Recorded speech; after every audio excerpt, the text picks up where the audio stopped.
Hello দর্শক বন্ধুরা, কেমন আছেন আপনারা সবাই? আশা করছি বেশ ভালো আছেন। ঢালিউড কিং শাকিব খান এবার পড়লেন বড় বিপদে। নিজের দুই সন্তান আবরাম খান জয় ও শেহজাদ খান বীরের স্কুলের এক টিচারের কাছ থেকে পেলেন চরম অপমান।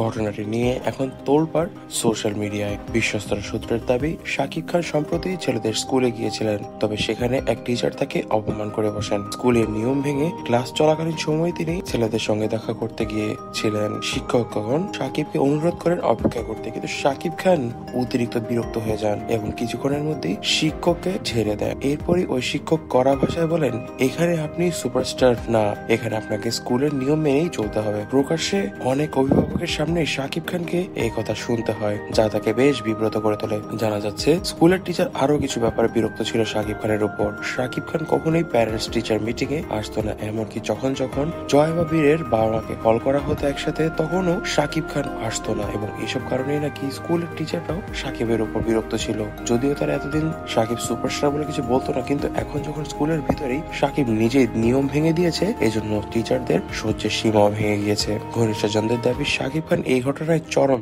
অপমানিত বোধ করেছেন। তিনি বলেছেন, আমি চাই না কোনো নিয়ম ভাঙতে, কিন্তু আমিও পরিস্থিতির শিকার, আর আমি যে কোনো জায়গায় গিয়ে ওয়েট করতে পারি না। সময়ের অভাব সবসময়, কিন্তু এই ধরনের ব্যবহার আমি কখনোই আশা করিনি তাদের থেকে। সোশ্যাল মিডিয়ায় এই ঘটনা নিয়ে ভক্তদের নানা মন্তব্য দেখা যাচ্ছে। কেউ বলছে স্কুলের নিয়ম মানা উচিত ছিল এবং টিচার তো কোনো কিছু ভুল করেনি, সে তো ভালো কথাই বলেছে। তবে অনেকেই আবার বলছে, একজন সুপারস্টার হিসেবে তার কিন্তু অনেক জায়গায় সময় দিতে হয় এবং এই জন্য তার কাছে সময় দেওয়ার মতন সময় ছিল না এবং এই জন্য তিনি ওয়েট করতে পারছিলেন না। তবে এইসব কারণে টিচারদের এইভাবে আচরণ করাটা কিন্তু উচিত ছিল না। তবে দর্শক বন্ধুরা, এই বিষয়ে আপনারা কি মনে করছেন তা কিন্তু অবশ্যই আমাদেরকে কমেন্ট বক্সে কমেন্ট করে জানাবেন। আজ এই পর্যন্তই। ভিডিওটি ভালো লেগে থাকলে ভিডিওটিতে লাইক করে দিবেন, বেশি বেশি করে শেয়ার করে দিবেন এবং আমাদের চ্যানেলটিকে সাবস্ক্রাইব করতে ভুলবেন না।